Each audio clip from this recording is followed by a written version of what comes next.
নমস্কার। ক্যালকাটা ডায়ালগস থেকে মনোজ দাসের প্রীতি ও শুভেচ্ছা নিন। বাংলাদেশ মোহাম্মদ ইউনূসের সময়ে বারবার বলেছে একটা কথা, সেটা হচ্ছে ইঙ্গিত করেছে ভারতের শিলিগুড়ি করিডর বা চিকেন নেকের দিকে। এই চিকেন স্নেকের দিকে উল্লেখ করে ইঙ্গিত করে বলেছে যে এটা 22 কিলোমিটার চওড়া একটা ছোট্ট জায়গা, 80 কিলোমিটার লম্বা। এই জায়গাটা কেটে দিয়ে দিলেই ভারতের যেটা উত্তর পূর্বের যে 8টা রাজ্য, 7 সিস্টার্স এবং সিকিম, এটাকে কেটে দেয়া যাবে। শুধু সেটাই নয়, এর সাথে এই জায়গাটা কেটে দিলে পুরো শিলিগুড়ি এবং তার উপরে দার্জিলিং ইত্যাদি এই পুরো জায়গাটা ভারত থেকে বিচ্ছিন্ন করার দিকে ইঙ্গিত করেছে বারবার বাংলাদেশ। সেই ইঙ্গিত, সেটা যে একদম কথার কথা ছিল না সেটা আপনারা জানেন। পাকিস্তানের জেনারেলরা এসছেন, তাদের কাছে এই ম্যাপ যেটা তুলে দিয়েছেন কে? তখন মোহাম্মদ ইউনূস ছিলেন। তিনি যে ম্যাপ তুলে দিয়েছেন সেই ম্যাপের মধ্যে দেয়া রয়েছে যে নতুন বাংলাদেশ, সেই নতুন বাংলাদেশের মধ্যে এই উত্তর পূর্বের রাজ্যগুলো সেগুলো দিয়ে দেওয়া হয়েছে এবং পশ্চিমবঙ্গের ইত্যাদি বিরাট একটা অংশ সেগুলো নিয়ে দেওয়া হয়েছে। অর্থাৎ বাংলাদেশের যে মানসিকতা, সেই মানসিকতা যে বন্ধুসুলভ নয় সেটা বোঝা গেছে তখনই।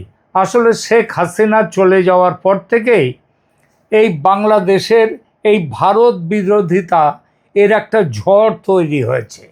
তারপর মোহাম্মদ ইউনূস চলে গেছেন, চলে গিয়ে সেখানটায় তারেক রহমান সাহেব এসছেন এবং তারেক রহমান আসার পর তার দিকে ভারত বন্ধুত্বের হাত বাড়িয়ে দেওয়ার পরেও সেই হাতকে অস্বীকার করে তারেক রহমানের সরকার, বাংলাদেশের বর্তমান সরকার, তারা তাদের যে ইচ্ছা, তাদের প্রণয়, সেটা তার হাত বাড়িয়েছে চীন এবং পাকিস্তানের দিকে এবং দূরে আছে তুরস্ক। তারা তো এই পরিস্থিতিতে ভারত চুপ করে বসে থাকছে না থেকে তারা কি করছে, যে বাংলাদেশের যতগুলো সীমান্ত আছে ভারতের সাথে, বাংলাদেশের সীমান্ত তো তিন দিক কেন 3.5 দিকে ভারত রয়েছে।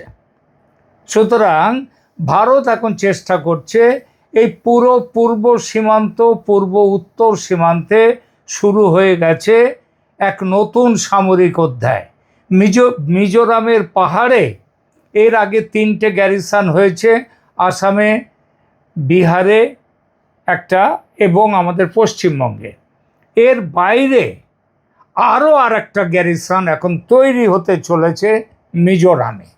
এটা কি শুধুই একটি সেনা ছাউনি, নাকি এর পেছনে রয়েছে অনেক বড় ভূ রাজনৈতিক হিসাব? গত 1 বছরে 1.5 বছরে বাংলাদেশের রাজনীতিতে ভারত বিরোধী বক্তব্য বেড়েছে। যেটা বলছিলাম, চিকেন স্নেক নিয়ে নানা রকম হুমকি এসছে, এমনকি চীনকে দিয়ে বলে পাঠানো হচ্ছে নানা রকম কথা। কি কথা? লালমনিরহাটে সেখানে পরিত্যক্ত বিমানবন্দরটিকে নতুন করে গঠন করাবে, দায়িত্ব দেওয়া হবে চীনকে। সেখানে আবার ড্রোন তৈরির কারখানা হবে। লালমনিরহাট ছেড়ে আবার দেখুন তিস্তা মহাপ্রকল্প, সেটাও আবার দেওয়ার কথা চলছে এবং কথা অনেকটা এগিয়েছে, চীনকে দেওয়ার কথা। এই প্রকল্পগুলো পেলে চীন এসে চিকেন স্নেকের একেবারে কাছাকাছি এসে ঘাঁটি গেড়ে বসবে। এর ফলে ভারতের উত্তর পূর্বকে আরও শক্ত করে রাখার, তার নিরাপত্তার ব্যবস্থা করছে ভারত। এবং এইসব গুরুত্বকে, এইসব বক্তব্য বাংলাদেশের তাদের কাজকর্ম দেখে মিজোরামে নতুন একটি গ্যারিসন তৈরি হচ্ছে। ভারত কেন নতুন গ্যারিসন বানাবে? উত্তর পূর্বে ভারতের যথেষ্ট সেনা এবং যোগাযোগ রয়েছে, কিন্তু তা সত্ত্বেও সেখানে যথেষ্ট সেনা থাকলেও সেনার স্ট্র্যাটেজিক কিছু পয়েন্টে সেনা মোতায়েন করা, তাদের ব্যবস্থা রাখা, সেনার ছাউনি তৈরি করা, এগুলোর দরকার হয়। আধুনিক যুদ্ধে অনেক সময় অস্ত্রের চেয়ে গুরুত্বপূর্ণ হয়ে ওঠে অবস্থান কোথায় আছে। একটি সঠিক জায়গায় স্থাপিত গ্যারিসন কয়েক হাজার অতিরিক্ত সৈন্যের সমান কৌশলগত সুবিধা দিতে পারে। মিজোরামের দিকে এটা কিভাবে আছে? মিজোরামের দিকে তাকান। পশ্চিমে বাংলাদেশ, পূর্বে মিয়ানমার, দক্ষিণে আবার বাংলাদেশের পার্বত্য অঞ্চল। অর্থাৎ এটি এমন একটি রাজ্য যেখান থেকে পূর্ব এবং পশ্চিম দুদিকেই নজর রাখা সম্ভব। এ কারণেই মিজোরাম ভারতের স্ট্র্যাটেজিক ব্যালকনি। এর সঙ্গে যোগ করুন মিয়ানমারের অস্থিরতা, সীমান্তে বিদ্রোহী গোষ্ঠীর উপস্থিতি, অস্ত্র মাদকের চোরাচালান, বাংলাদেশের সীমান্তে বেড়া নিয়ে টানাপোড়েন। আবার চীন, তারা মিয়ানমারের জান্তা সরকারের সাথে যেমন তাদের যোগাযোগ রয়েছে, তাদের সাথেও আছে, আবার আরাকান আর্মির সাথেও রয়েছে তারা। ফলে সব মিলিয়ে ভারত যদি উত্তর পূর্বে অতিরিক্ত সামরিক অবকাঠামো গড়ে তোলে, তাহলে সেটা অস্বাভাবিক কিছু নয়, বরং সেটাই স্বাভাবিক। আর এখানেই সবচেয়ে গুরুত্বপূর্ণ প্রশ্ন, যে এই যে তৈরি হচ্ছে ভারত মিজোরামে নতুন গ্যারিসন তৈরি করছে, এইখানে উঠে আসছে বাংলাদেশ প্রসঙ্গ। ভারত কি বাংলাদেশের বিরুদ্ধে যুদ্ধের প্রস্তুতি নিচ্ছে? এর উত্তর, এমন কোনো সরকারি প্রমাণ নেই যে ভারত যুদ্ধের প্রস্তুতি নিচ্ছে। ভারত ও বাংলাদেশ এখনও আনুষ্ঠানিকভাবে অফিসিয়ালি বন্ধু প্রতিম প্রতিবেশী রাষ্ট্র। বাণিজ্য চলছে অল্প বিস্তর, সীমান্ত নিয়ে বৈঠক চলছে, কূটনৈতিক যোগাযোগ অব্যাহত। তবে সম্পর্কে যে বড়সড় ফাটল ধরেছে সেটা অস্বীকার করা যায় না। আর এই ফাটলের জন্যেই ঢাকায় বা ভারতের পক্ষ থেকে যাকে হাই কমিশনার করে পাঠানো হয়েছে, সেই দীনেশ ত্রিবেদী সাধারণ কোনো হাই কমিশনার হিসেবে সেখানে যাননি। তাকে যে মর্যাদা দেয়া হয়েছে সেটা ভারতের ক্যাবিনেট মন্ত্রীর মর্যাদা। অর্থাৎ বাংলাদেশে কোনো কিছু ডেভেলপমেন্ট হলে তিনি সরাসরি সেটা প্রধানমন্ত্রীকে জানাতে পারবেন। প্রধানমন্ত্রীর সাথে ডাইরেক্ট লাইন, যেটা সাধারণভাবে হাই কমিশনারদের থাকে না। তারা পররাষ্ট্র দপ্তরের মাধ্যমে তারা তাদের খবরাখবর দেন, কিন্তু এক্ষেত্রে তা হয়নি। সুতরাং বোঝা যাচ্ছে যে ভারত বাংলাদেশকে সহজ চোখে দেখছে না, ঝুঁকির চোখে দেখছে। আর প্রতিটি রাষ্ট্র সম্ভাব্য ঝুঁকি মাথায় রেখে তাদের পরিকল্পনা তৈরি করে। এটাই রাষ্ট্রনীতির স্বাভাবিক নিয়ম, আর ভারত সেটাই করছে মিজোরামে। শিলিগুড়ি করিডোরের কথা প্রসঙ্গত আসবেই। উত্তর পূর্বে রাজ্যের কথা যখন হচ্ছে, আমি আগেই বলেছি ভারতের উত্তর পূর্বের 8টি রাজ্যকে ধরে রেখেছে এই যে সরু জায়গাটা।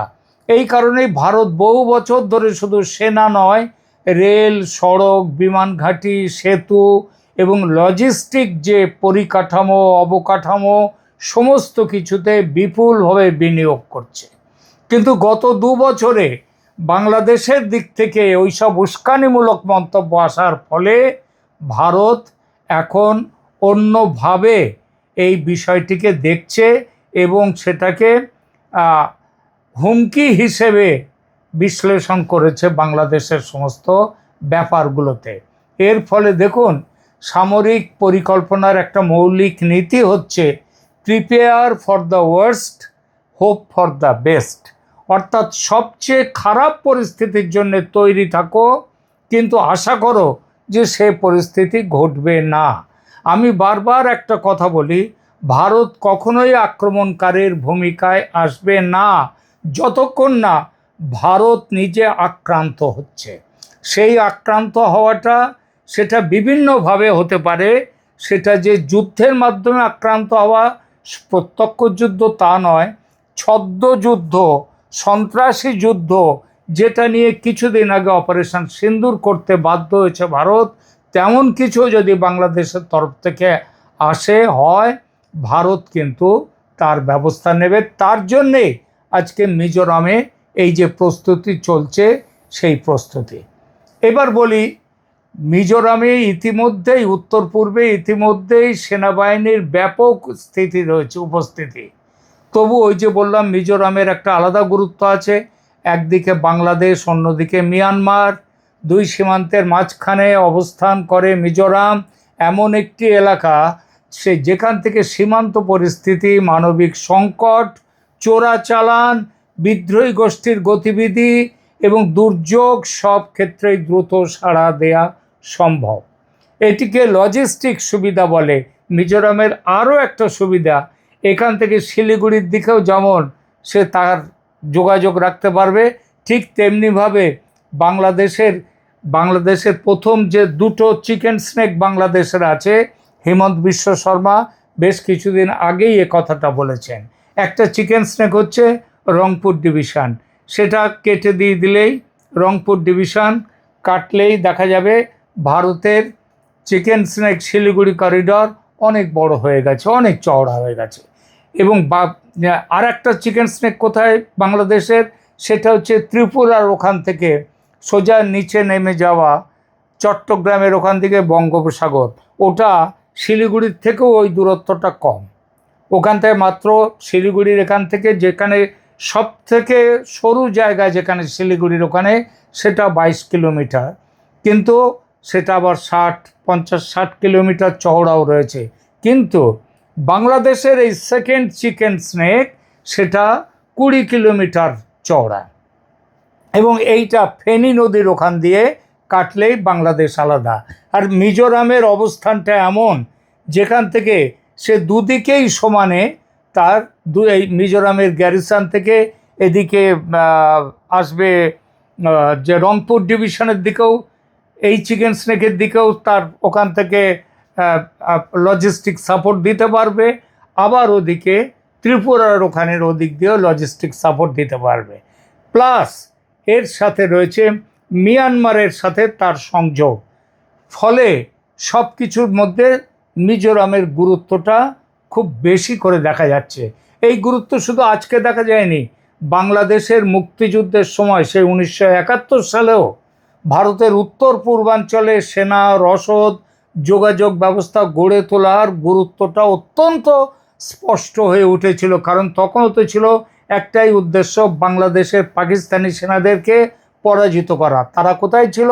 বাংলাদেশে ছিল, ছড়িয়ে ছিল উত্তর পূর্বের সীমান্ত দিয়েও। সুতরাং সেই যুদ্ধ ভারত জিতেছিল শুধু সাহসের জোরে নয়, জিতেছিল সুসংগঠিত পরিকল্পনা, অবকাঠামো, রেলপথ, সড়কপথ, বিমান ঘাঁটি, দ্রুত রসদ সরবরাহের সক্ষমতার কারণেও। কিন্তু সেই কারণগুলো কিন্তু স্বয়ংসম্পূর্ণ ছিল না, প্রয়োজন আরও বেড়েছে সেই প্রয়োজন বর্তমানে। আগের অভিজ্ঞতা এবং বর্তমানের পরিস্থিতি, এটাতেই হচ্ছে ভারতের প্রতিরক্ষা পরিকল্পনায় মিজোরাম একটা গুরুত্বপূর্ণ জায়গা নিয়েছে। আজ যদি দক্ষিণ এশিয়ায় কোনো বড় নিরাপত্তা সংকট তৈরি হয়, সেটি সীমান্ত সংঘর্ষ হতে পারে, ব্যাপক শরণার্থী প্রবাহ হতে পারে, কিংবা সীমান্ত অঞ্চলে অস্থিতিশীলতা তৈরি হতে পারে। এমন পরিস্থিতিতে ভারতের প্রথম কাজ আক্রমণ যেমন নয়, আক্রমণের সাথে সাথে কিংবা তার সাথে হচ্ছে নিজের সীমান্তকে সুরক্ষিত রাখা, সেনা ও সরঞ্জাম দ্রুত যেখানে পাঠানো যায় সেই সবগুলো দেখা। আর এই সবের জন্যেই আজকে এখানে মিজোরামের গ্যারিসনের দিকে খুব বড় নজর এসেছে বলে ভারতের সামরিক সূত্র থেকে আমরা জানতে পারছি। মিজোরামের সম্ভাব্য গ্যারিসন থেকে ভারতের প্রচুর লাভ। বললাম যে দুদিকের বাংলাদেশের দুটো চিকেন স্নেকেই সেখান থেকে রসদ এবং যাবতীয় লজিস্টিক সাপোর্ট দেয়া তাদের পক্ষে সম্ভব। সীমান্ত ব্যবস্থাপনা সেটাও ত্বরান্বিত হতে পারে, সমন্বিত হতে পারে, সংকটের সময় সিদ্ধান্ত গ্রহণের গতি বাড়তে পারে। সব কিছু মিলিয়ে মিজোরামের একটা জিনিস সেখানটায় আজকে আপনারা দেখবেন, মিজোরাম কিন্তু হচ্ছে এটা যে মিজোরামের ক্ষেত্রে আলাদাভাবে করা হচ্ছে তা না, ভারত গত এক দশকে সীমান্ত অবকাঠামোয় ব্যাপক বিনিয়োগ করেছে।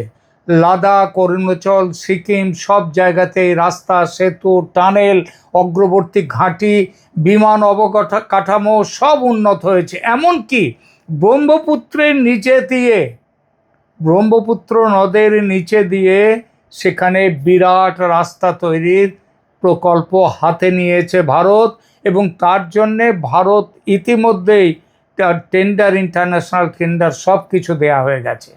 এই বৃহত্তর প্রবণতার মধ্যেই দেখতে হবে মিজোরামের সম্ভাব্য গ্যারিসনকে।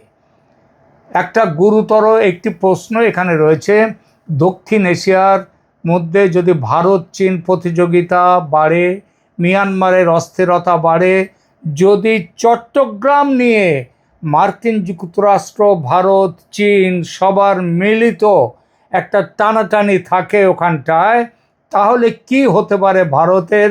ভারত সেই ব্যাপারটা মাথায় রেখে এগিয়ে চলেছে। দেখুন, ভারতের আর একটা জিনিস সেখানটায় মাথায় আনতে হবে, সেটা হচ্ছে চীনের বেল্ট অ্যান্ড রোড ইনিশিয়েটিভ বা বিআরআই এর প্রসঙ্গ। বিআরআই এর মূল লক্ষ্য হলো অবকাঠামো, বাণিজ্য, সংযোগ বৃদ্ধির সাথে সাথে তাদের উপস্থিতিকে বাড়ানো, চীনের উপস্থিতি। কিন্তু ভারত বহু বছর ধরে বলে আসছে যে এই বিআরআই এর ভারত কিন্তু সহজ চোখে দেখছে না।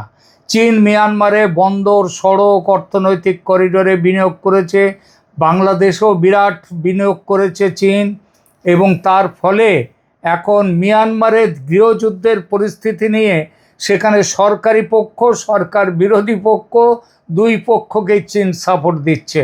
এই পরিস্থিতিতে ভারতের কাছে মিজোরাম তার গুরুত্ব ভীষণভাবে বেড়ে গেছে। এটা একটা ফরওয়ার্ড লজিস্টিক জোন হিসেবে গুরুত্ব পাচ্ছে। অর্থাৎ প্রয়োজনে সীমান্তে মিজোরাম গ্যারিসন থেকে সমস্ত কিছু করা যাবে। বাংলাদেশ প্রসঙ্গে একটা বিষয় খুব পরিষ্কার করে বলা দরকার, এই গত 2 বছরে বাংলাদেশের সাথে ভারতের সম্পর্ক অত্যন্ত খারাপ জায়গাতে তলানিতে এসে নেমেছে। সুতরাং ভবিষ্যতে এটা যদি আরও নিচে চলে যায় যদি, তাতে ভারতকে এগিয়ে আসতেই হবে, ভারতকে অন্য ব্যবস্থা নিতেই হবে। আর এই চূড়ান্ত তৎপরতা ভারতের যেটা নিয়েছে সেটা বুঝিয়ে দেয় anything may happen in India Bangladesh relationship. যুদ্ধের পদধ্বনি ভারত বাংলাদেশের মধ্যে এখনও ওঠেনি, এটা ঠিকই, কিন্তু বাতাস যে ক্রমশই এবং অত্যন্ত দ্রুত খুবই গরম হয়ে উঠছে, উত্তপ্ত হয়ে উঠছে, এটা মানতেই হয়। যে কোনো মুহূর্তে যে কোনো রকমের, এমনকি অপারেশন সিন্দুরের মতো একটা সন্ত্রাসবাদী ঘটনাও যদি ঘটে, ভারত কিন্তু বাংলাদেশকে সহজে ছাড়বে না। এটা মনে রেখেই মিজোরামের গ্যারিসন তৈরি হচ্ছে। ধন্যবাদ।